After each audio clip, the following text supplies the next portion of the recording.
Okay, तो principle of management जो है वो दो लोगों ने प्रेजेंट किए हैं। पहला है हेनरी फेयोल, जिन्होंने जनरल मैनेजमेंट दिए हैं, और दूसरा है एफ.डब्ल्यू.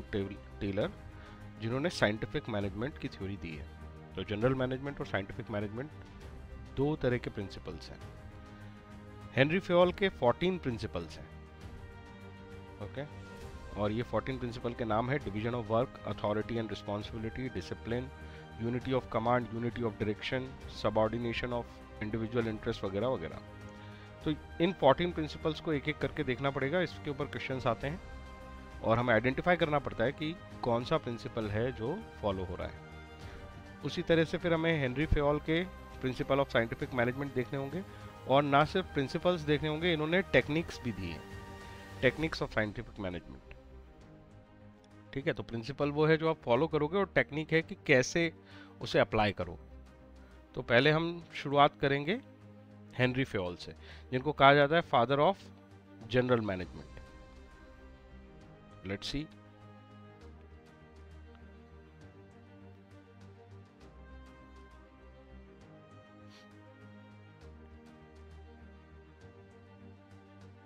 देखो, management principle develop by Henri Fayol.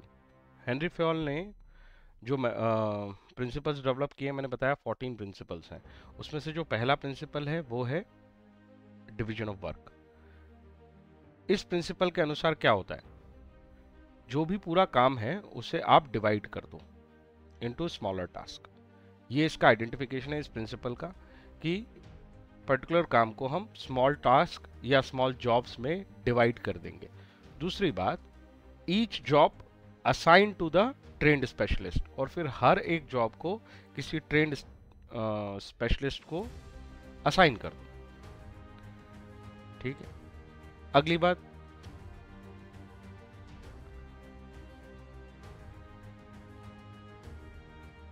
Fayol recommended that work of all kind must be divided and allocated as per the competence.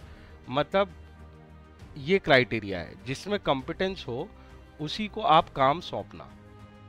ठीक है, कॉम्पिटेंस, क्वालिफिकेशन और एक्सपीरियंस, मैं इसे शॉर्ट में बोलूंगा QEC: क्वालिफिकेशन, एक्सपीरियंस और कॉम्पिटेंस। इस ग्राउंड पे आप असाइन करोगे काम। ठीक है, डिवीजन से क्या होता है, डिवीजन से टास्क को सिंपल कर दिया जाता है, छोटे छोटे हिस्सों में तोड़ दिया जाता है, और उस छोटी सी टास्क को रिपीटेटिवली परफॉर्म करने की वजह से जो वर्कर्स हैं उनकी स्पीड बढ़ जाती है, उनकी एक्यूरेसी बढ़ जाती है, और वो स्पेशलिस्ट हो जाते हैं। ठीक है, और स्पेशलाइजेशन से उनमें एफिशिएंसी आती है, फिर वो कम रिसोर्स में कम समय में काम को अचीव कर लेते हैं। दूसरी बात, ये जो प्रिंसिपल है ये मैनेजेरियल और टेक्निकल दोनों तरह के काम को कंप्लीट कराने में सक्षम है। मतलब आप दोनों तरह के काम को स्मॉलर टास्क में तोड़ दो, उसे कॉम्पिटेंट पर्सन के पास सौंप दो, और इस तरीके से आप उनके अंदर स्पेशलिस्ट होने की एबिलिटी ले आओगे। ठीक है, इसी वजह से जो हम बड़ी कंपनी देखते हैं, इसका एप्लीकेशन होता है बड़ी कंपनी में। जो ये डिपार्टमेंट्स बने हुए हैं वो इसी प्रिंसिपल के बेसिस पे बने हुए हैं। तो अब ये जो क्वेश्चन आएगा उसके अंदर तुम्हें ये मिलेगा कि कोई कंपनी है जो ये सोच रही है कि हम डिपार्टमेंट्स बना लेते हैं, जैसे finance, marketing, purchase, sale, production, human resource, इस तरह के डिपार्टमेंट्स क्रिएट कर देते हैं। तो बेसिकली पूरे मैनेजमेंट को उन्होंने छोटे छोटे टास्क में तोड़ दिया, और हर टास्क को किसी स्पेशलिस्ट पर्सन को सौंप दिया। जब वो स्पेशलिस्ट पर्सन उस टास्क को बार बार करेगा, क्योंकि छोटा सा टास्क है, तो रिपीटेटिवली करने की वजह से उसके अंदर स्पेशलाइज्ड स्किल्स डेवलप हो जाएंगी, और वो अपने टारगेट्स को आसानी से अचीव कर पाएगा, और इस तरह से कलेक्टिवली कंपनी के टारगेट भी अचीव हो जाएंगे। आई होप बात समझ में आ गई। बैंक का एग्जाम्पल लिखा है इसमें, जैसे बैंक जो है उसमें कलेक्शन ऑफ कैश के लिए किसी व्यक्ति को असाइन कर दिया जाता है, चेकबुक के लिए अलग व्यक्ति को असाइन कर दिया जाता है। मतलब सारी एक्टिविटीज़ को छोटे छोटे पार्ट में तोड़ दिया जाता है, और हर पर्सन को एक पर्टिकुलर टास्क दिया जाता है जिसे वो रिपीटेटिवली ऑपरेट करता है। तो ये वर्ड्स को ढूंढना है तुम्हें क्वेश्चन में। अगर तुम ये ढूंढ पाओगे तो ये आइडेंटिफाई हो जाएगा कि ये डिवीजन ऑफ वर्क प्रिंसिपल है जो हेनरी फेयोल ने दिया है, और ये जनरल मैनेजमेंट का प्रिंसिपल है। ठीक है, हेनरी फेयोल जो है ज़्यादातर लोगों की साइकोलॉजी के साथ काम करते हैं, और जो टेलर हैं वो प्रोसेस के साथ ज़्यादा काम करते हैं। तो ये ह्यूमन बेस काम ज़्यादा है, ये जो प्रिंसिपल है ह्यूमन बेस ज़्यादा है, और जो टेलर वाले प्रिंसिपल्स हम पढ़ेंगे वो प्रोसेस बेस ज़्यादा होंगे। आगे चलते हैं, एक प्रिंसिपल तो कंप्लीट हो गया, दूसरे प्रिंसिपल को देखते हैं, अथॉरिटी एंड रिस्पॉन्सिबिलिटी। ये प्रिंसिपल क्या चाहता है? अगर आप अपनी ऑर्गेनाइजेशन को प्रॉपर तरीके से मैनेज करना चाहते हो तो बैलेंस बना के रखो अथॉरिटी और रिस्पॉन्सिबिलिटी में। ये बहुत इंपॉर्टेंट बात है। जिसे आपने रिस्पॉन्सिबिलिटी दी है उसे आप अथॉरिटी भी दो, तभी तो वो रिस्पॉन्सिबिलिटी को पूरा कर पाएगा। या इस स्टेटमेंट को ऐसे बोला जाए कि जिसे आपने अथॉरिटी दी है उसे बिना रिस्पॉन्सिबिलिटी के अथॉरिटी मत दो, नहीं तो वो अथॉरिटी का मिसयूज करेगा। जैसे अथॉरिटी का मतलब क्या है? अथॉरिटी का मतलब है जैसे किसी को मैनेजर अपॉइंट कर दिया, मतलब उसके पास ये राइट है कि वो अपने सबऑर्डिनेट्स को डायरेक्शन देगा, ऑर्डर्स देगा, और सबऑर्डिनेट्स को वो पूरा करने पड़ेंगे। लेकिन रिस्पॉन्सिबिलिटी का मतलब ये है कि जिसके पास अथॉरिटी है उसकी ये ड्यूटी होगी कि सबऑर्डिनेट से काम निकलवाना है, और अल्टीमेटली वही पर्सन रिस्पॉन्सिबल है अगर गोल अचीव नहीं होते हैं तो जब किसी को मैनेजर बनाया जाता है तो उसे अथॉरिटी भी दी जाती है और उसे रिस्पॉन्सिबिलिटी भी दी जाती है। आपको इन दोनों के बीच में पैरिटी मेंटेन करना है। पैरिटी मतलब बैलेंस। आई होप बात समझ में आ गई। अगर आपने बिना रिस्पॉन्सिबिलिटी के अथॉरिटी दे दी तो मिसयूज ऑफ पावर हो जाएगा, और अगर आपने केवल रिस्पॉन्सिबिलिटी दे दी, अथॉरिटी दी ही नहीं, तो वो काम कैसे करवाएगा लोग अगर उसकी बात ही नहीं मानेंगे तो यही बातें इसके अंदर आपको ढूंढनी है। ठीक है, अथॉरिटी भी जो है वो दो तरह की होती है। एक होती है ऑफिशियल अथॉरिटी, मतलब जैसे कि हमने किसी को मैनेजर बना दिया, इसका मतलब हुआ हमने उसे एक ऑफिस दे दिया, उसे एक पोजीशन दे दी, ये उसकी ऑफिशियल अथॉरिटी है। लेकिन जो उसका पर्सनल इंप्रेशन है, लीडरशिप क्वालिटी है, लोग उसे फॉलो करना चाहते हैं, उसे हम कहते हैं पर्सनल अथॉरिटी, जो उसके कैरेक्टरिस्टिक पे डिपेंड करती है। ठीक, तो एक फॉर्मल टाइप है। फॉर्मल कौन सी हो गई? ऑफिशियल। और इनफॉर्मल कौन सी हो गई? जो आपने पर्सनल अथॉरिटी उस व्यक्ति को दी है। अगली इंपॉर्टेंट बात, ऑर्गेनाइजेशन शुड बिल्ड सेफगार्ड। आपको सेफगार्ड्स मेंटेन करने पड़ेंगे। सेफगार्ड्स किस चीज से रिलेटेड? कि अगर किसी को पावर दे रहे हो तो उसको रिस्पॉन्सिबिलिटी भी दो। अगर आपने बिना रिस्पॉन्सिबिलिटी के किसी को पावर दी तो वो पावर को मिसयूज ही करेगा। ये एक इटर्नल ट्रूथ है, इस बात को समझो। तो हेनरी फेयोल का यह कहना है कि अथॉरिटी और रिस्पॉन्सिबिलिटी के बीच में पैरिटी होनी चाहिए, उसके बीच में बैलेंस मेंटेन होना चाहिए। बिना अथॉरिटी के रिस्पॉन्सिबिलिटी मत दो, नहीं तो काम नहीं होंगे, और बिना रिस्पॉन्सिबिलिटी के अथॉरिटी मत दो, अदरवाइज पावर का मिसयूज होगा। ठीक है, दो तरह की अथॉरिटी होती है, फॉर्मल और इनफॉर्मल। एक पोजीशन बेस्ड होती है और एक उस व्यक्ति के अंदर जो कैरेक्टरिस्टिक होते हैं उसको यूज करके वो लोगों को इन्फ्लुएंस करता है और वो लीडर बनता है और लोग उसको फॉलो करना चाहते हैं। आगे चलते हैं, थर्ड वाला प्रिंसिपल कहाँ है? चलो थर्ड प्रिंसिपल बाद में करते, मिल जाएगा।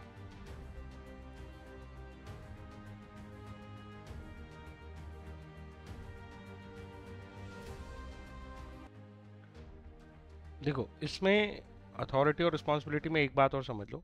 मैनेजर को जब अथॉरिटी मिलती है तो उसके पास ये राइट होता है कि वो अपने सबऑर्डिनेट्स को पनिश कर सकता है अगर सबऑर्डिनेट्स ठीक से काम नहीं कर रहे हैं, है ना, जब वो विलफुली उसके ऑर्डर्स को नहीं मान रहे हैं। लेकिन ऑब्वियसली उसे पनिशमेंट देने के पहले एक अपॉर्चुनिटी ऑफ बीइंग हर्ट देनी चाहिए इन सभी सबऑर्डिनेट को, मतलब उनकी बात सुननी चाहिए। ठीक है, इसके फायदे नुकसान क्या है? इस प्रिंसिपल की वजह से आप अथॉरिटी का मिसयूज रोक पाते हो, लोगों को रिस्पॉन्सिबल बना पाते हो, और एम्प्लॉय में भी कॉन्फिडेंस आता है कि मुझे ये अथॉरिटी मिली हुई है इसलिए मैं इस काम को कर सकता हूँ, और जो मेरे अंडर में लोग आते हैं उन्हें मेरी बात माननी पड़ेगी। अगर इस प्रिंसिपल को फॉलो नहीं करते तो क्या होता है? जैसे आपने रिस्पॉन्सिबिलिटी दे दी लेकिन अथॉरिटी नहीं दी तो काम कैसे होगा, है ना? किसी को जिम्मेदारी दे रहे हो लेकिन पावर नहीं दे रहे हो तो वो कैसे काम करेगा? दूसरा, अगर अथॉरिटी एक्सीड कर गई तो भी प्रॉब्लम है। क्योंकि आपने बैलेंस नहीं रखा। ठीक है, तो बैलेंस मेंटेन नहीं करोगे तो इस तरह की प्रॉब्लम्स आएंगी। मिसयूज करेगा अथॉरिटी का, अगर अथॉरिटी एक्सीड कर जाएगी रिस्पॉन्सिबिलिटी को तो। And last thing is work can be delayed due to mismatch. अगर ये मिसमैच रहा, बैलेंस नहीं रहा, तो वर्क जो है वो डिले होगा, या तो काम नहीं हो रहा होगा या तो कोई अपनी पावर को मिसयूज कर रहा होगा। अगला जो प्रिंसिपल है वो है डिसिप्लिन। ये डिसिप्लिन प्रिंसिपल क्या कहता है? देखो, डिसिप्लिन का मतलब होता है कि आप ओबीडियंस करोगे जो भी रूल्स बने हुए हैं उनके लिए, है ना। रूल्स और रेगुलेशन बनाती है कंपनी, तो उन रूल्स एंड रेगुलेशन का ओबीडियंस करना डिसिप्लिन कहलाता है। अगर आप चाहते हो कि आपकी कंपनी सिस्टमेटिकली काम करती रहे तो कुछ रूल्स बनाने पड़ेंगे और सभी लोग के ऊपर ये जिम्मेदारी है कि वो उन रूल्स और रेगुलेशन का ओबीडियंस करे। तो फेओल ये चाहते हैं कि discipline requires good supervisor at all level. पहली चीज तो हर लेवल पे एक सुपरवाइजर होना चाहिए, मतलब कोई भी लेवल ऐसा नहीं होना चाहिए जिसके ऊपर कोई बैठा ना हो, जो वॉच ना कर रहा हो, जो जहां मॉनिटरिंग नहीं हो रही हो, ऐसा कोई लेवल नहीं होना चाहिए, चाहे वो मिडिल लेवल हो चाहे लोअर लेवल हो, हर लेवल पे कोई सुपरवाइजर होना चाहिए। ठीक है, और वो सुपरवाइजर रूल्स के बेसिस पे लोगों को जज करेगा और जुडिशियस एप्लीकेशन करेगा पेनल्टीज की, कि जहां पे भी जजमेंट के हिसाब से कोई व्यक्ति रूल्स को तोड़ता है तो उसके ऊपर पेनल्टीज लगाई जाए। तो हर लेवल पे कोई सुपरवाइजर होना चाहिए, ये चीज हमें आइडेंटिफाई करनी पड़ेगी क्वेश्चन में। Discipline must be for all enterprises. सारे एंटरप्राइजेस को इस प्रिंसिपल की जरूरत है और सभी लेवल्स पे इस प्रिंसिपल की जरूरत है, मतलब लोअर, मिडिल और टॉप मैनेजमेंट, हर लेवल पे इसकी जरूरत है। ठीक है, आगे चलते हैं। अगर आप चाहते हो कि आपकी ऑर्गेनाइजेशन स्मूथ और सिस्टमेटिक फंक्शनिंग करे तो ये ज़रूरी है कि आप डिसिप्लिन मेंटेन करो, तो ये इसका फ़ायदा होगा अगर डिसिप्लिन मेंटेन होगा तो। दूसरा, रिलेशनशिप में कोई प्रॉब्लम्स नहीं आएगी बिटवीन मैनेजमेंट और एम्प्लॉय। जो रिलेशन है रूल बेस्ड है, सबको रूल्स फॉलो करने हैं, तो डिसिप्लिन ऑर्गेनाइजेशन जो होती है वो ज़्यादा रेपुटेड होती है एज कम्पेयर टू जिस ऑर्गेनाइजेशन में डिसिप्लिन मेंटेन नहीं होता। अगर आपने ये प्रिंसिपल फॉलो नहीं किया तो क्या होगा? अगर आपने ये प्रिंसिपल फॉलो नहीं किया तो वर्क डिले होंगे। दूसरा, रिलेशंस खराब होंगे मैनेजमेंट और एम्प्लॉय के, क्योंकि रूल्स तो है ही नहीं। ठीक है, तो उनके पास कोई ग्राउंड नहीं है जिसके ऊपर वो सहमत हो पाए। तो रूल्स बना देने से क्या होता है, सभी लोगों को वो रूल्स फॉलो करने होते हैं, तो ऑटोमेटिकली उनके बीच में रिलेशन ठीक चलते हैं। अगर डिसिप्लिन एब्सेंट है तो रेपुटेशन खराब होगी मार्केट में आपकी एज अ बिजनेस। सो अभी तक हमने 3 प्रिंसिपल्स पढ़ लिए। ठीक है, हमारे प्रिंसिपल है, पहला डिवीजन ऑफ वर्क, दूसरा अथॉरिटी रिस्पॉन्सिबिलिटी के बीच में क्या होना चाहिए, बैलेंस, और तीसरा डिसिप्लिन मेंटेन होना चाहिए ऑर्गेनाइजेशन। अब आते हैं हम अगले प्रिंसिपल के ऊपर। अगला प्रिंसिपल है यूनिटी ऑफ कमांड। अब 2 यूनिटी वाले प्रिंसिपल आने वाले हैं। पहला है यूनिटी ऑफ कमांड। यूनिटी का मतलब होता है एक साथ मिलके कोई काम करना, और कमांड का मतलब होता है डायरेक्शन। ठीक है, तो इस प्रिंसिपल के अनुसार जो सबऑर्डिनेट हैं उन्हें ऑर्डर्स कहां से मिलेंगे, अपने सुपीरियर से, और वो सारे ऑर्डर्स जो उन्हें मिले हैं उन ऑर्डर्स के प्रति वो लोग अकाउंटेबल होंगे, मतलब जवाबदेह होंगे। ठीक है, पर यह जरूरी है कि उनके साथ केवल एक ही सुपीरियर हो, क्योंकि अगर मल्टीपल सुपीरियर बना दिए आपने एक ही व्यक्ति के, सपोज 2 मैनेजर बना दिए एक ही व्यक्ति के, अब वो एक ही व्यक्ति को जो है वो, जैसे ये सबऑर्डिनेट है अकेला, सुपीरियर 1 और सुपीरियर 2 अलग अलग डायरेक्शन दे रहे हैं, तो वो किसकी सुनेगा, कंफ्यूज हो जाएगा, काम कैसे करेगा। तो यूनिटी ऑफ कमांड ये चाहता है कि एक सुपीरियर ही होना चाहिए किसी सबऑर्डिनेट के पास। आई होप मेरी बात समझ में आ गई, ताकि उसके दिमाग में कोई कंफ्यूजन ना हो ऑर्डर फॉलो करते समय, उसी सुपीरियर की उसको बात समझनी है। अगर तुम ये देखना चाहते हो तो आर्मी में इसका सबसे बेस्ट एग्जांपल मिलता है कि आपका जो कमांडिंग ऑफिसर है वो एक ही होता है, और वो जो डायरेक्शन देता है ट्रूप्स उसी को फॉलो करते हैं। If the employ get orders from 2 superior at the same time, तो प्रॉब्लम होगी कि आप ये प्रिंसिपल फॉलो नहीं कर पा रहे हो। हर सुपीरियर के ऊपर हर सबऑर्डिनेट के ऊपर एक ही सुपीरियर होना चाहिए। Dual subordination should be avoided as it create confusion. Subordinate to the subordinate and conflict between superiors. तो अगर आप एक ही सबऑर्डिनेट के ऊपर दो बॉस रख दोगे तो उन दोनों बॉसेस में भी झगड़ा होगा और वो सबऑर्डिनेट भी कंफ्यूज होता रहेगा, जिसकी वजह से वर्क डिलेज होंगे। ठीक है, फेयोल क्या कहते हैं? फेयोल ये कहते हैं कि अगर ये प्रिंसिपल वायलेट हुआ तो अथॉरिटी जो है वो अंडरमाइन हो जाएगी, डिसिप्लिन खराब हो जाएगा और डिस्टरबेंस मिलेगा आपको ऑर्गेनाइजेशन में। ठीक है, तो इस प्रिंसिपल की वजह से हार्मनी मेंटेन रहेगी। ठीक है, अथॉरिटी का जो एसेंस है वो तभी है जब तक सामने वाला सबऑर्डिनेट कंफ्यूज नहीं है कि आपके ऑर्डर को मानना है या नहीं मानना है, क्योंकि उसको कहीं और से ऑर्डर नहीं मिल रहा है। ठीक, तो यूनिटी ऑफ कमांड जो है उससे सबऑर्डिनेट का कंफ्यूजन दूर होता है कि उसको किस ऑर्डर को मानना है, किस ऑर्डर को नहीं मानना है, और वो अकाउंटेबल हो जाता है। अकाउंटेबल होने का मतलब जवाबदेह हो जाता है, क्योंकि उसे केवल एक ही सुपीरियर की बात सुननी है। ठीक है, उसी को जवाब देना है। राइट, इस प्रिंसिपल के फायदे क्या है? इसका पहला फायदा है कि सबऑर्डिनेट के दिमाग में कोई कंफ्यूजन नहीं है।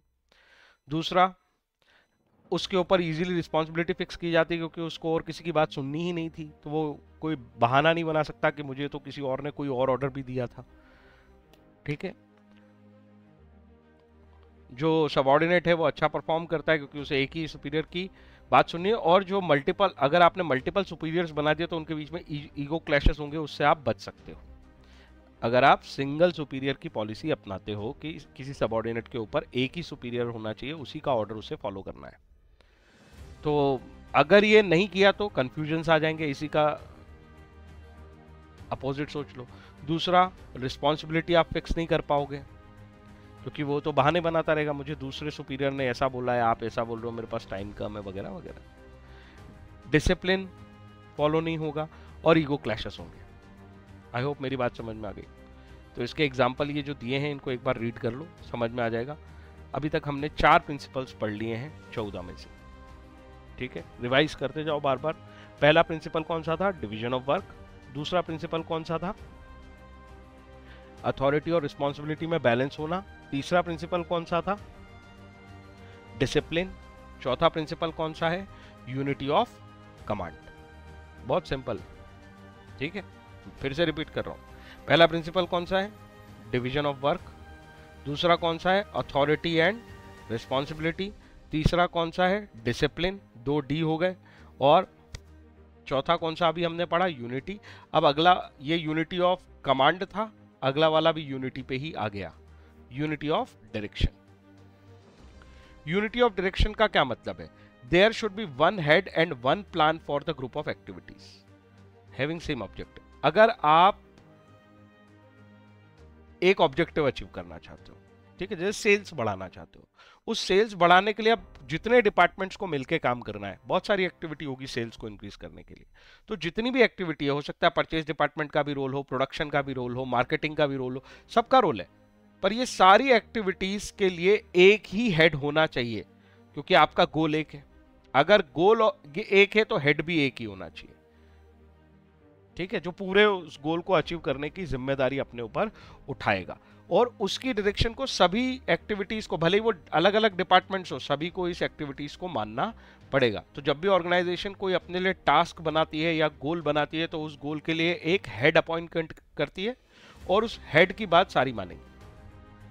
ठीक है, जिस एरा में ये प्रिंसिपल्स बनाए गए ना, वो एरा वॉर से रिलेटेड था, और काफी सारा तुम्हें इसमें मटेरियल मिलेगा वॉर से रिलेटेड। ये यूनिटी ऑफ डायरेक्शन भी वॉर से रिलेटेड टर्म है, क्योंकि जब कोई टास्क दिया जाता है आर्मी में, तो कोई एक हेड कमांडेंट बना दिया जाता है उस पूरे ऑपरेशन के लिए, और उस पूरे ऑपरेशन की हर एक्टिविटी में उस हेड की बात माननी पड़ती है सबको, भले उनकी बटालियन अलग है, डिपार्टमेंट अलग है, सबको उसी की बात माननी पड़ती है। तो one head one plan for same objective for all activities. Activities अलग अलग है, लेकिन एक ही हेड होगा, एक ही प्लान होगा और ऑब्जेक्टिव अचीव होगा। आई होप मेरी बात समझ में आ गई। आगे चलते हैं। इस प्रिंसिपल के अनुसार अगर आपको एक पर्टिकुलर डायरेक्शन में मूव करना है और आपने एक से ज्यादा हेड रख दिए, सब अपने अपने डायरेक्शन में ले जाएंगे, फिर प्रॉब्लम आ जाएगी, फिर आप किसी डायरेक्शन में मूव नहीं कर पा रहे हो। तो बेसिकली आप अपनी वेरियस एक्शंस में कोऑर्डिनेशन मेंटेन करवा रहे हो इस प्रिंसिपल की हेल्प से। जो अलग अलग एक्शंस है उनके बीच में कोऑर्डिनेशन मेंटेन करवा रहे हो और अननेसेसरी वर्क और डुप्लीकेशन को अवॉइड कर रहे हो। तो ये दो इसके कैरेक्टरिस्टिक है जिसको आपको ढूंढना है। जहां पे भी अगर ये कोशिश की जा रही है कि हम अपने एक्शंस के बीच में कोऑर्डिनेशन लाएंगे और डुप्लीकेशन ऑफ वर्क से बचेंगे, इसका मतलब है आप हेनरी फ्योल का यूनिटी ऑफ डायरेक्शन वाला प्रिंसिपल फॉलो कर रहे हो। और इस प्रिंसिपल का सिंपल मैंने बता दिया, one head one plan for achievement of same objective. लेकिन उसके अंदर जो एक्टिविटीज हैं वो ग्रुप ऑफ एक्टिविटीज हैं, जिन अलग अलग एक्टिविटीज में लोगों को कोऑर्डिनेट करना है और एक्शन प्लान बनाना है। ठीक है, एडवांटेज देखो इसका, it emphasis more on common goal. Common goal मतलब सभी लोगों का एक ही गोल है। ठीक है, ensure unity of action and coordination. Unity of action coordination ये दिख जाए मतलब समझ लो कि ये प्रिंसिपल ऑफ यूनिटी है। कोऑर्डिनेशन करके काम करने का मतलब आप यूनिटी में काम कर रहे हो, मिलजुल के काम कर रहे हो, राइट। डुप्लीकेशन से बच जाते हो, ये एक बहुत इंपॉर्टेंट इसका फायदा है। ठीक है, और अगर आपने ये प्रिंसिपल फॉलो नहीं किया तो फिर डुप्लीकेशन होगा और कोऑर्डिनेशन नहीं रहेगा। क्योंकि हमने अभी दो यूनिटी वाले प्रिंसिपल्स पढ़े हेनरी फ्योल के, तो जरा इनमें डिफरेंस देख लेते हैं। Unity of command and unity of direction में अंतर क्या है। देखो, यूनिटी ऑफ कमांड जो है वो ये इसलिए था कि कोई सबऑर्डिनेट इस बात पे कंफ्यूज ना हो कि उसे किस सुपीरियर की बात माननी है। ठीक है, तो यहाँ पे प्रिवेंशन होता है ड्यूअल सबऑर्डिनेट्स का।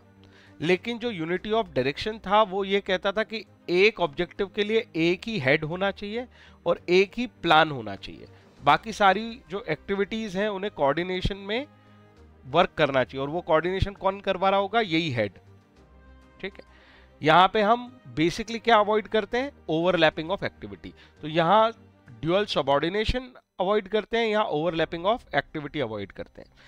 ये इंडिविजुअल एम्प्लॉय को इफेक्ट करता है सिर्फ, जबकि ये पूरी ऑर्गेनाइजेशन को एक साथ इफेक्ट करता है। मतलब ज्यादा ब्रॉडर कंसेप्ट कौन सा है, यूनिटी ऑफ डायरेक्शन। पूरी ऑर्गेनाइजेशन में परचेज डिपार्टमेंट भी है, सेल्स डिपार्टमेंट भी है, मार्केटिंग भी है, प्रोडक्शन भी है, सब एक साथ एक डायरेक्शन में ले जाना यूनिटी ऑफ डायरेक्शन है। लेकिन एक पर्टिकुलर एम्प्लॉय के ऊपर दो बॉस नहीं है, ये है unity of command. I hope मेरी बात समझ में अब आ गई होगी।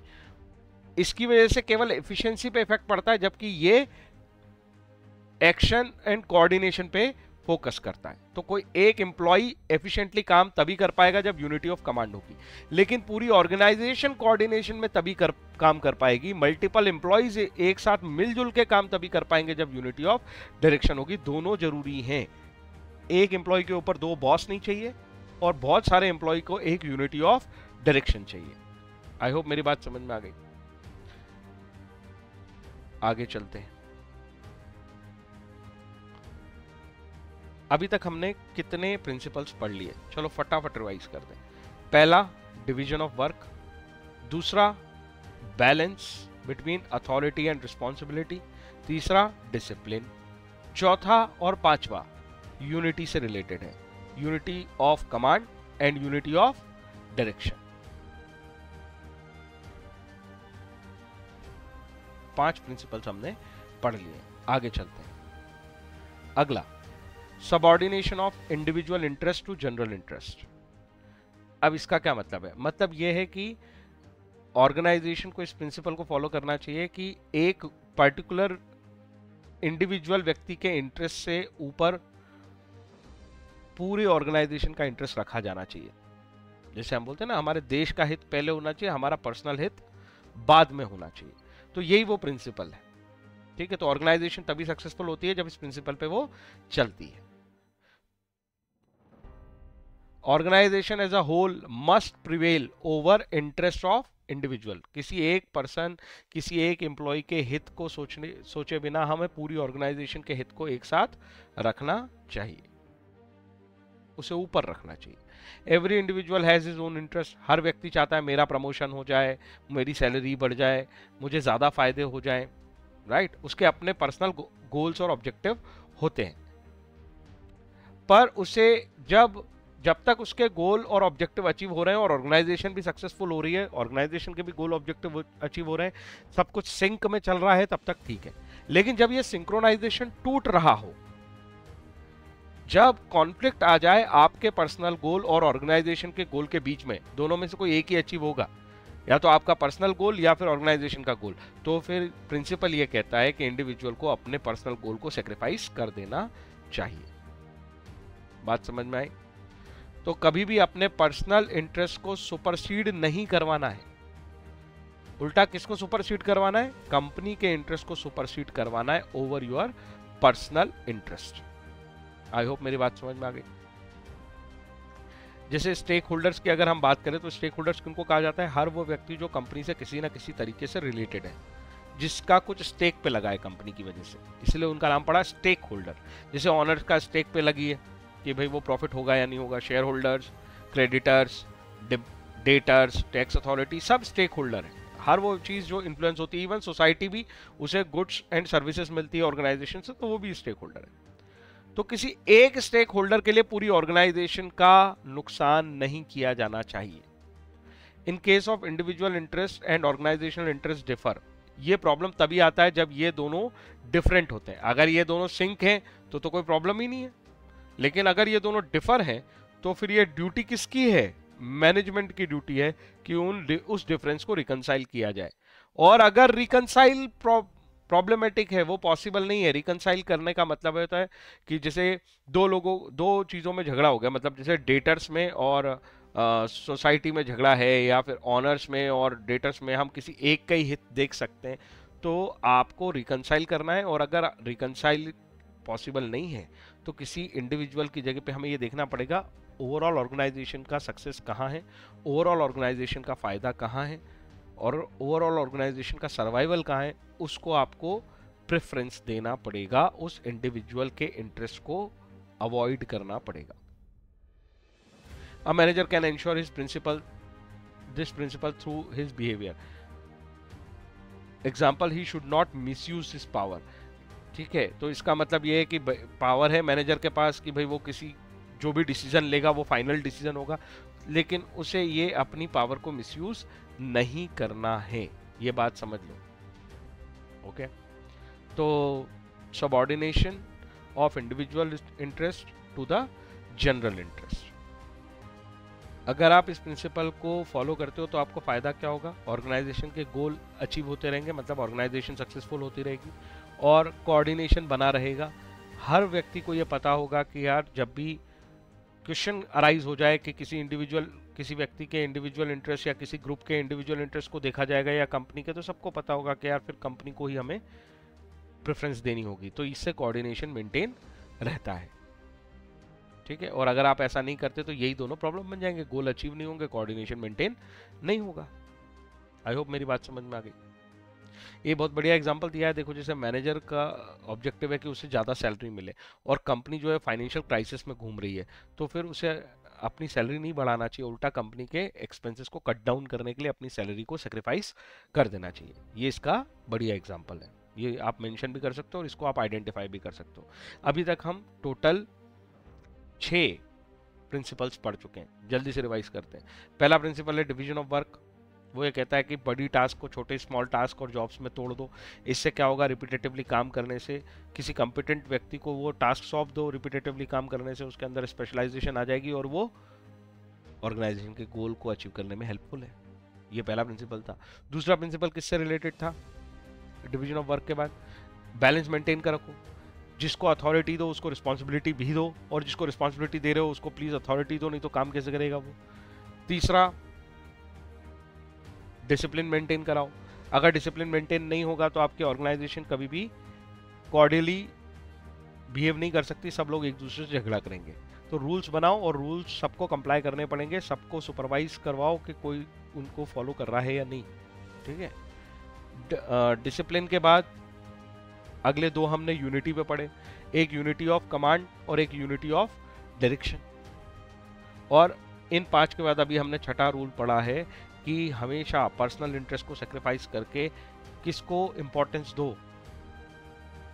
ऑर्गेनाइजेशनल इंटरेस्ट को। Obviously in the situation of difference, जहां पे ये दोनों चीजें डिफर हो रही है वहां पे। आगे चलते हैं। रेम्यूनरेशन ऑफ एम्प्लॉय को लेके एक प्रिंसिपल है। देखो, ऑब्वियसली एम्प्लॉय जब ऑर्गेनाइजेशन में काम करते हैं तो उन्हें सैलरी मिलती है, बोनस मिलता है, कमीशन मिलता है, इसी को रेम्यूनरेशन कहा जाता है। रेम्यूनरेशन जो है वो फेयरली पेमेंट होनी चाहिए। फेयर का मतलब होता है उसके अंदर बायसनेस नहीं होनी चाहिए, है ना। आप प्रायोरिटी दे रहे हो किसी को, है ना, बोलते ना पार्शियलिटी मत करो। फेयरनेस का मतलब है पार्शियलिटी ना होना, ठीक है।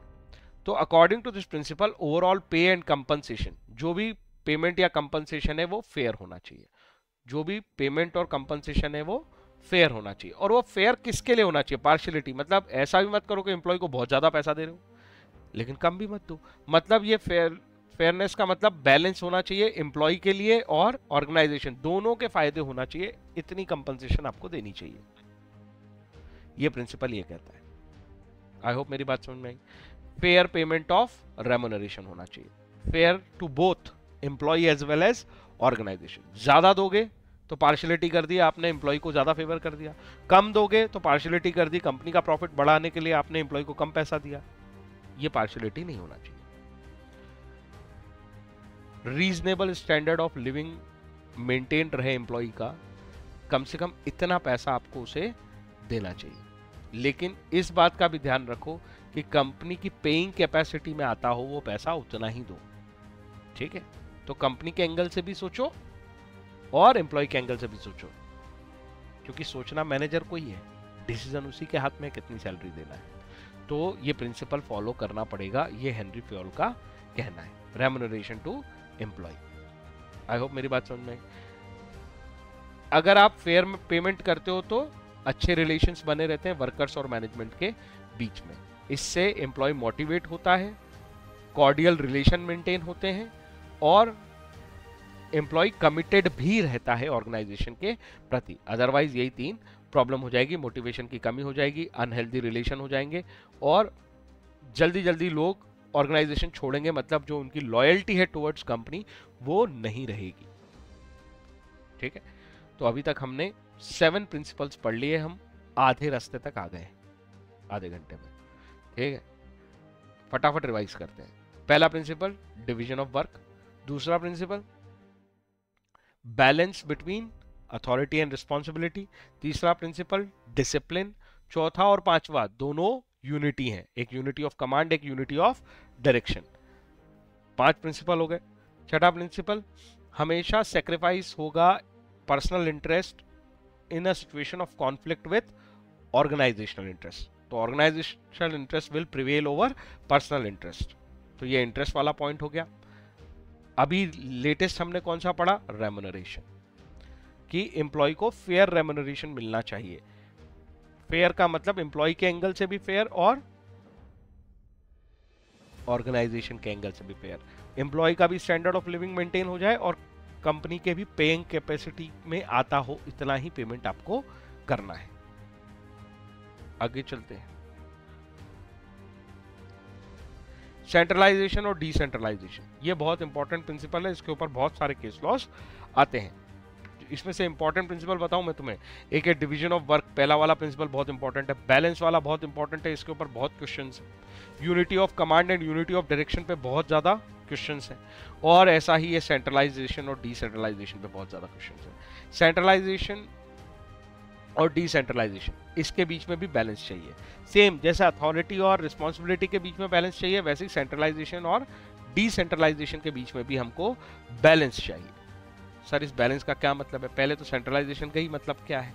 तो देखो, सेंट्रलाइजेशन का मतलब होता है कि कुछ लोगों के हाथ में डिसीजन मेकिंग पावर है, only few people have the decision making power.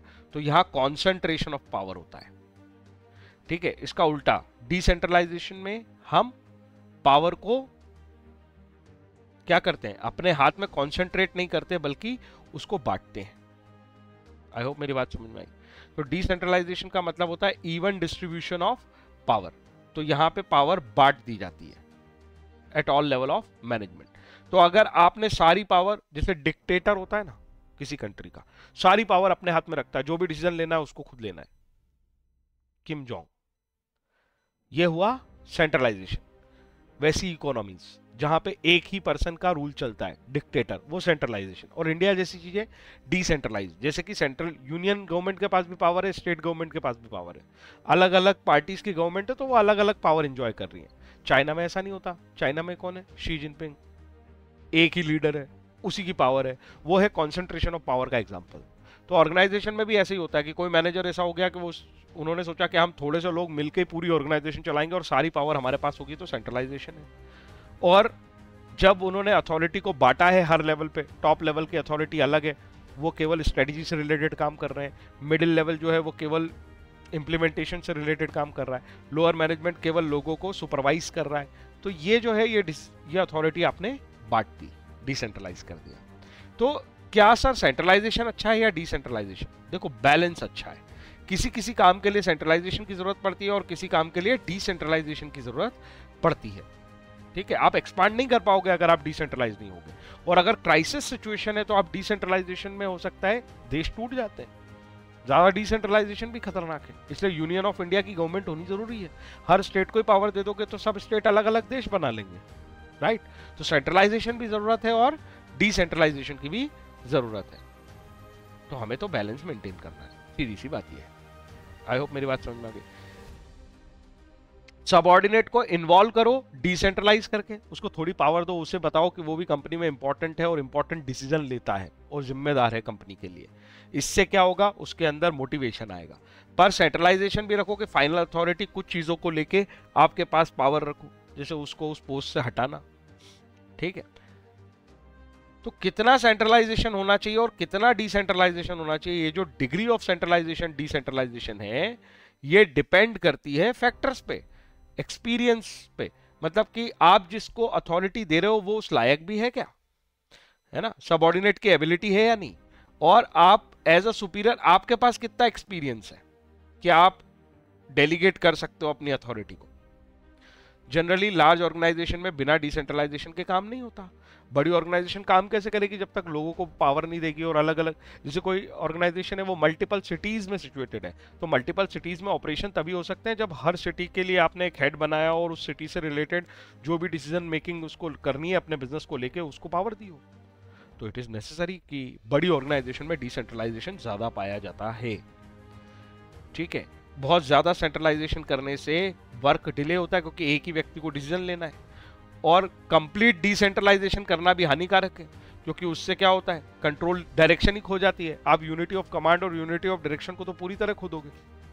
ठीक है ना, यूनिटी ऑफ डायरेक्शन को खास तौर पर, कमांड तो चलो ठीक है एक बॉस बना दिया आपने, पर यूनिटी ऑफ डायरेक्शन का क्या, एक हेड एक प्लान एक गोल, वो कैसे होगा? ठीक, ओके आगे चलते हैं। अगर आप सेंट्रलाइजेशन और डिसेंट्रलाइजेशन इस प्रिंसिपल का प्रॉपर कंप्लायंस करते हो तो डिसीजन मेकिंग क्विक हो जाएगी। सही जगह पे सही चीज का इस्तेमाल करो। ठीक है, वर्कलोड जो है वो लोगों पे कम रहेगा और जिन लोगों को आप अथॉरिटी दोगे डिसीजन लेने की वो लोग मोटिवेट महसूस करेंगे। और अगर आप यही नहीं करते हो तो बस इन्हीं चीज़ों से रिलेटेड डिसीजन मेकिंग स्लो हो जाएगी, है ना? अथॉरिटी रिस्पॉन्सिबिलिटी, अथॉरिटी का लोग मिसयूज करने लगेंगे क्योंकि डिसेंट्रलाइज तो आपने किया ही नहीं। ठीक है, और कंप्लीट डिसेंट्रलाइजेशन कर दिया तो भी प्रॉब्लम है। डिक्रीज इन एनकरेजमेंट, लोग डिस्करेज रहेंगे अगर कंप्लीट डिसेंट्रलाइजेशन रहा तो, राइट? तो यहां तक हमने 8 प्रिंसिपल्स पढ़ लिए हैं, फटाफट रिकॉल करके देखते हैं। पहला है डिवीजन ऑफ वर्क, दूसरा है balance between authority and responsibility, तीसरा है डिसिप्लिन, चौथा unity of command, unity of direction, पांचवा।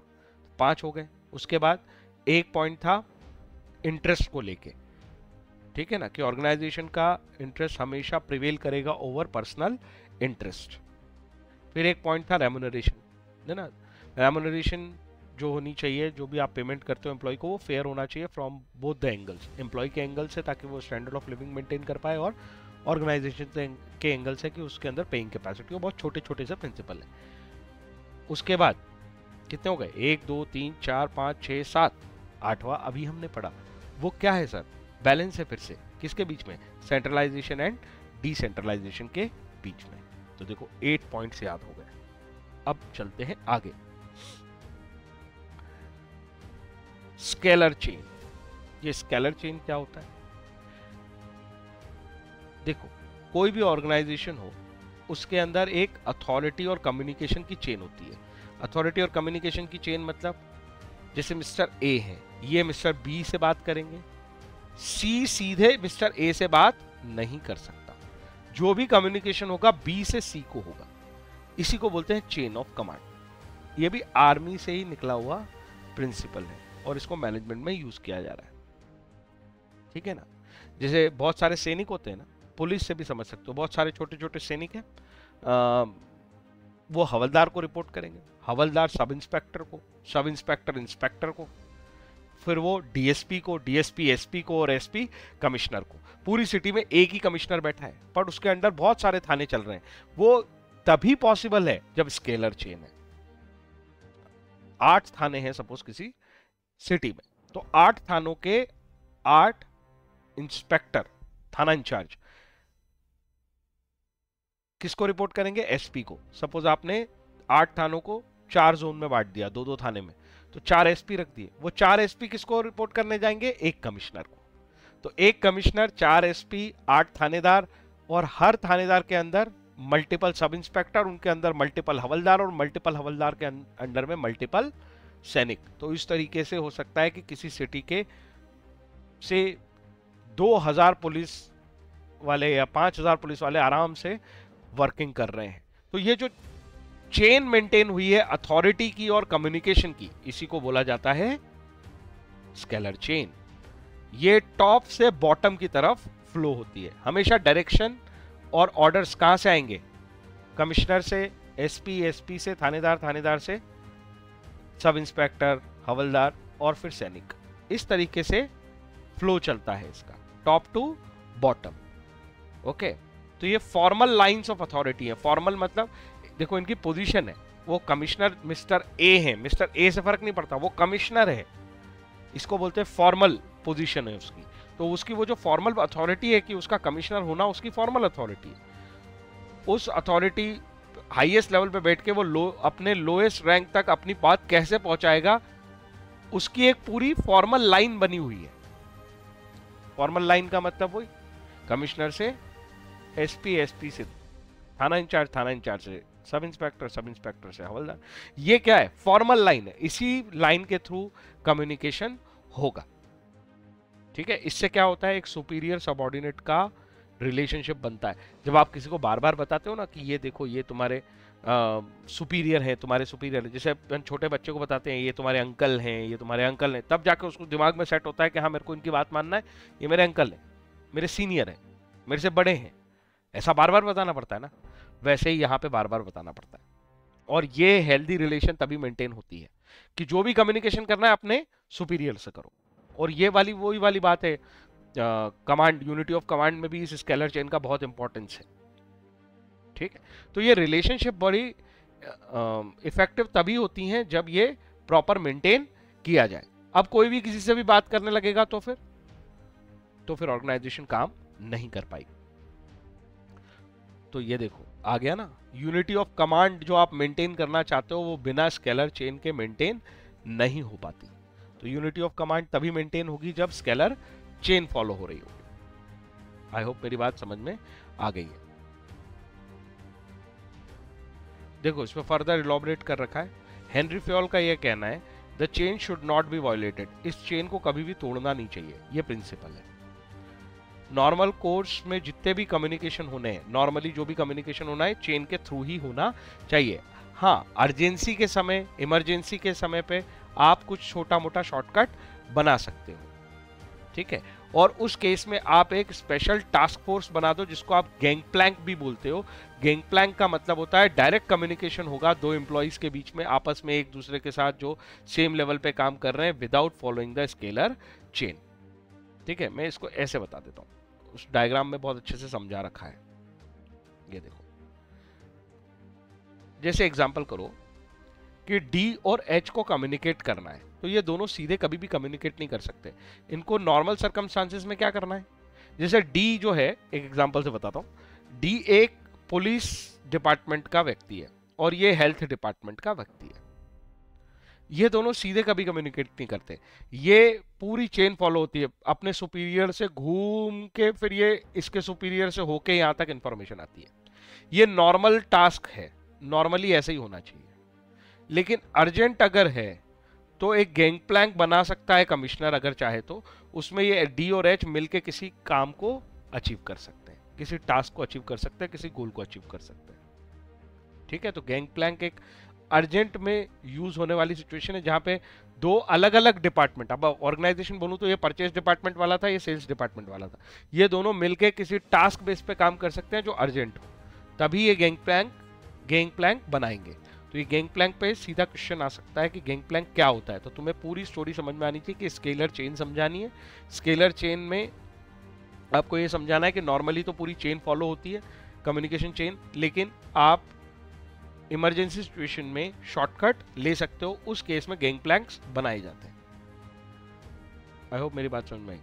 तो ये जो कंसेप्ट ऑफ गैंग प्लैंक है ये तभी पॉसिबल है जब इक्वल रैंक के ऑफिसर्स में बात चल रही। ठीक है, आगे चलते हैं। सुपीरियर सबऑर्डिनेट में कभी गैंग प्लैंक नहीं बनेगा, सेम लेवल ऑफ एम्प्लॉय के बीच में गैंग प्लैंक बनेगा। वो नाम गैंग का मतलब ये है कि वो सब एक जैसे हैं। Advantage, orderly and smooth flow of information. Orderly का मतलब यही है कि पर्टिकुलर ऑर्डर में इंफॉर्मेशन फ्लो हो रही है। Clear lines of authority and responsibility, सबको पता है कि मेरी जिम्मेदारी क्या है और मेरे पास पावर कितनी है। और बहुत इंपॉर्टेंट बात ये थी, रिलेशनशिप सबको पता होती है कि मेरा सुपीरियर कौन है, मेरा सबऑर्डिनेट कौन है, और यूनिटी ऑफ कमांड मेंटेन रहती है। अगर आप ऐसा नहीं करोगे तो इन्फॉर्मेशन ऑर्डरली फॉलो नहीं होगी, अथॉरिटी रिस्पॉन्सिबिलिटी में कंफ्यूजन होगा, रिलेशन जो है वो बिगड़ जाएंगे, सुपीरियर सबऑर्डिनेट कंसिडर नहीं करेंगे एक दूसरे को, है ना। सबऑर्डिनेट मानेगा ही नहीं कि ये मेरा सुपीरियर और मेरे को इसकी बात माननी है।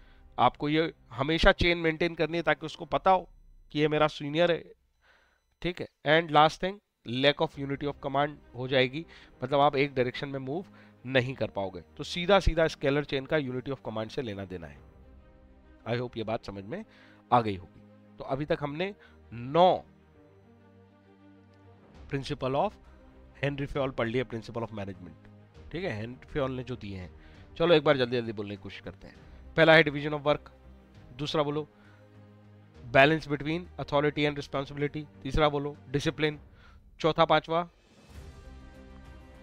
Unity of command, unity of direction, छठा एक वो इंटरेस्ट जो है वो किसका इंटरेस्ट, ऑर्गेनाइजेशन का इंटरेस्ट हमेशा प्रिवेल करेगा पर्सनल इंटरेस्ट पे, छठा हो गया, 6 हो गए, 7 रेम्युनरेशन, जो पेमेंट होता है एम्प्लॉय को वो फेयर होना चाहिए दोनों के एंगल से, ऑर्गेनाइजेशन के एंगल से भी और एम्प्लॉय के एंगल से भी। 1 2 3 4 5 6 7, ठीक है, 2 और बोलने। एक फिर से बैलेंस वाला पॉइंट आया था सेंट्रलाइजेशन एंड डिसेंट्रलाइजेशन के बीच में, और एक अभी हमने पढ़ा स्केलर चेन। आई होप बात समझ में आ गई। अगला ऑर्डर। ऑर्डर का मतलब क्या है? Place for everything and everyone. There should be a place for everything and everyone. इसका क्या मतलब है? फेयोल का यह कहना है कि देखो यार, चाहे लोग हों या मटेरियल हो, मतलब मशीन, रॉ मटेरियल, सबकी अपनी अपनी एक एप्रोप्रिएट प्लेस है, सूटेबल प्लेस है। और अगर आप ये चाहते हो कि वो अपनी एफिशिएंसी पे काम करें तो उन्हें सूटेबल प्लेस पे रखना पड़ेगा ताकि उनके काम करने में ऑब्स्ट्रक्शन ना आए। तो सही चीज को सही जगह रखने को ही हम ऑर्डरलीनेस कहते हैं। सामान को भी सही जगह रखो और लोगों को भी सही जगह रखो। तो according to Henri Fayol, people and material must be in suitable places and at appropriate time. सही समय पे सही जगह होनी चाहिए ताकि आप मैक्सिमम एफिशिएंसी के साथ काम कर सको। इसी अप्रोच को, इसी प्रिंसिपल को फॉलो करते हुए काम करोगे, इसका मतलब है आप ऑर्डरलीनेस मेंटेन कर रहे हो। ठीक है, इससे आपकी प्रोडक्टिविटी बढ़ जाएगी और एफिशिएंसी बढ़ जाएगी। तो ऑर्डर को पहचानने का सीधा सा तरीका है एवरीथिंग। एवरीथिंग मतलब people and materials should be at proper place at proper time to increase the efficiency. बहुत सिंपल सा और छोटा सा प्रिंसिपल है। कोई दिक्कत है इसमें तो बताओ। यूज ऑफ रिसोर्सेज जो है वो एफिशिएंटली हो पाता है अगर आप ये प्रिंसिपल फॉलो करते हो, और सिस्टमेटिक वर्किंग हो पाती है, अदरवाइज यही दोनों में प्रॉब्लम हो जाएगी। आगे चलते हैं।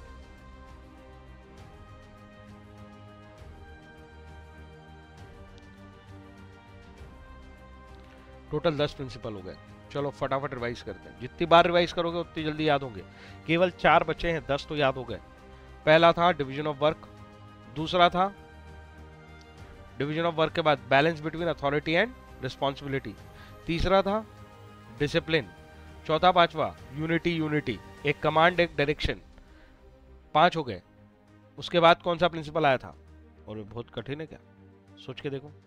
एक है इंटरेस्ट वाला, जिसमें ऑर्गेनाइजेशन के इंटरेस्ट को सुपीरियर रखना है। दूसरा रेम्युनरेशन वाला, जिसमें फेयरनेस मेंटेन करनी है रेम्युनरेशन देने में।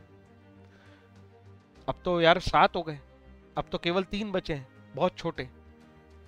बैलेंस फिर से सेंट्रलाइजेशन एंड डिसेंट्रलाइजेशन में, एक स्केलर चेन, और अभी जो हमने पढ़ा 10वां प्रिंसिपल वो कौन सा है? ऑर्डरलीनेस, ऑर्डर मेंटेन करो। तो 10 प्रिंसिपल्स याद हो गए, केवल 4 और बचे हैं।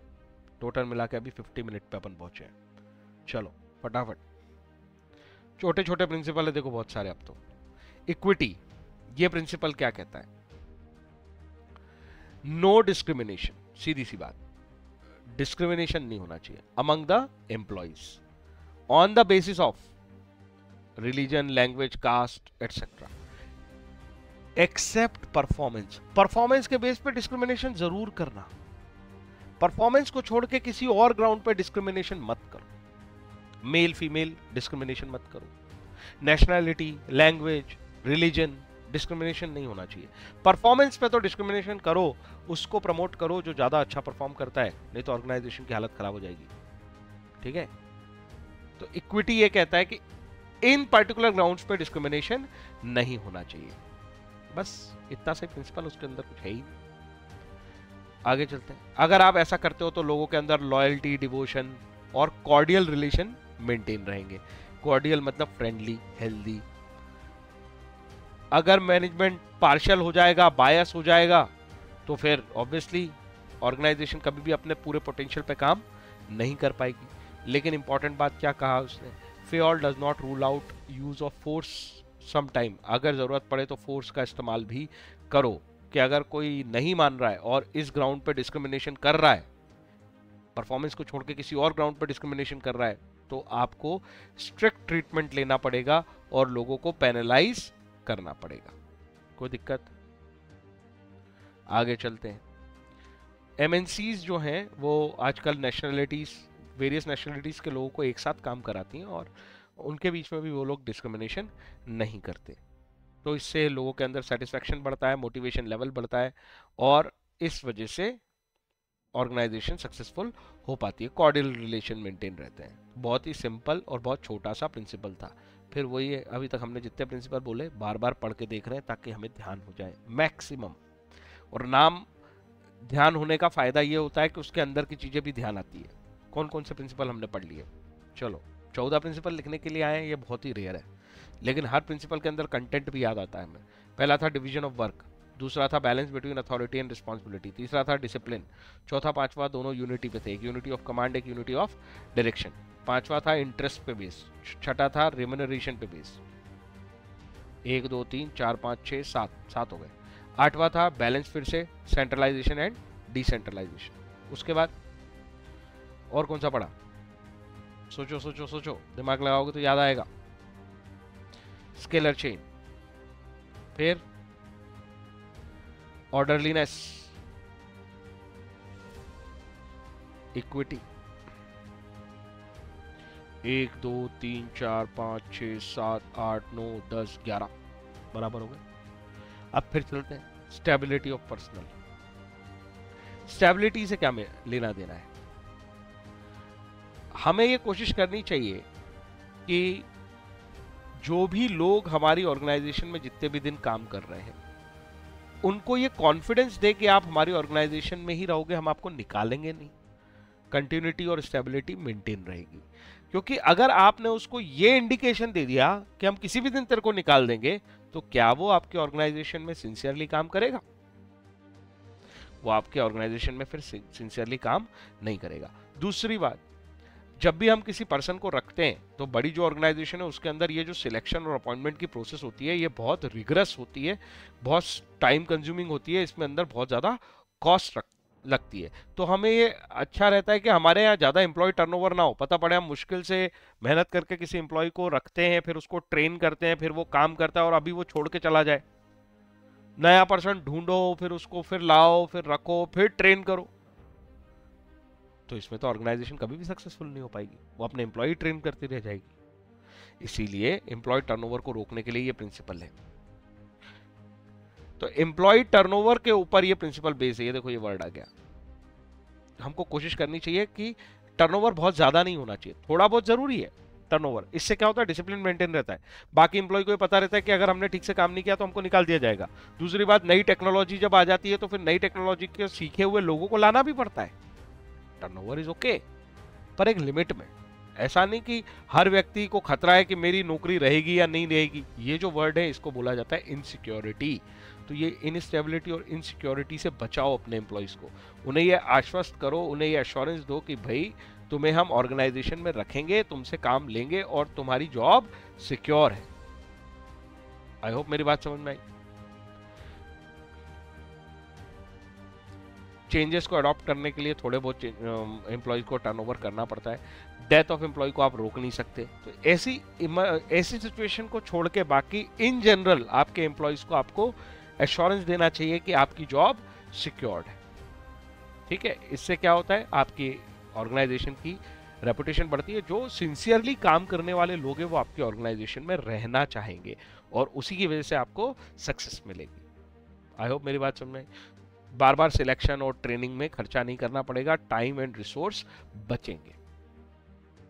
तो ये स्टेबिलिटी ऑफ पर्सनल हो गया। केवल 2 बचे हैं, देखो इतनी हिम्मत करके यहां तक आ गए हो। केवल 2 बचे हैं, वो दोनों भी पढ़ लेते हैं एक बार, लेकिन उसके पहले फटाफट हम कोशिश करते हैं। Division of work, balance between authority responsibility, discipline, unity of command, unity of direction. ठीक है, फिर से एक इंटरेस्ट, एक रेम्युनरेशन। ठीक है, फिर से आगे सोचो, balance between centralisation, decentralisation, scalar chain, orderliness, equity. और अभी जो पढ़ा वो, अभी क्या पढ़ा हमने? अभी हमने पढ़ा कि एम्प्लॉय के मन में सिक्योरिटी रहनी चाहिए। ठीक है, उनकी जॉब को लेके, job security you can say. तो 1 2 3 4 5 6 7 8 9 10 11 12, सो सिंपल। आगे चलते हैं, सिर्फ 2 बचे हैं। और ये इसमें से कौन कौन इंपॉर्टेंट है, जब पूरे 14 हो जाएंगे फिर से बताऊंगा। इनिशिएटिव, इनिशिएटिव का क्या मतलब होता है? ये भी यार वही वाली बात है ना, आर्मी से रिलेटेड थ्योरीज हैं ये सब, कहीं ना कहीं वहीं से निकाले हैं ये सब मैनेजमेंट के फंडे। एक लीडर को पहले खुद काम करके दिखाना होता है, तभी बाकी की उसकी टीम उसे फॉलो करती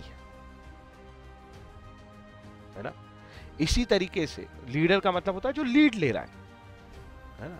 इसी तरीके से जब कोई आपका सबऑर्डिनेट कोई नया काम करके दिखा रहा है, कोई अच्छी आइडिया दे रहा है, कोई अच्छी एडवाइस दे रहा है, मतलब वो इनिशिएटिव ले रहा है कि वो कंट्रीब्यूट करे ऑर्गेनाइजेशन की सक्सेस में, तो उसको एनकरेज करो। भले उसकी बात पूरी तरह मत मानो, पर उसे ये कहो कि हाँ तुमने अच्छा सोचा, अगली बार मैं जरूर कंसीडर करूंगा। तो उसको अपॉर्चुनिटी दो उसकी अपनी पूरी इनिशिएटिव को लेने में। ठीक है, तो according to this principle, workers खुद तो लीड लेते ही हो, वर्कर अगर लीड ले रहा है तो उसे भी एनकरेज करो। तो वर्कर्स को एनकरेज करने वाला पॉइंट है। आ गई मेरी बात समझ में? जब भी प्लान बनाते हो वर्कर्स को इन्वॉल्व करो। देखो प्लान बनाने का काम सुपीरियर का होता है, लेकिन वर्कर्स को इन्वॉल्व करके प्लान बनाने का फायदा यह है कि उनको एक्सपीरियंस बहुत होता है जो रियल लाइफ में प्रैक्टिकल टाइम्स में उनको फेस करने को मिलता है।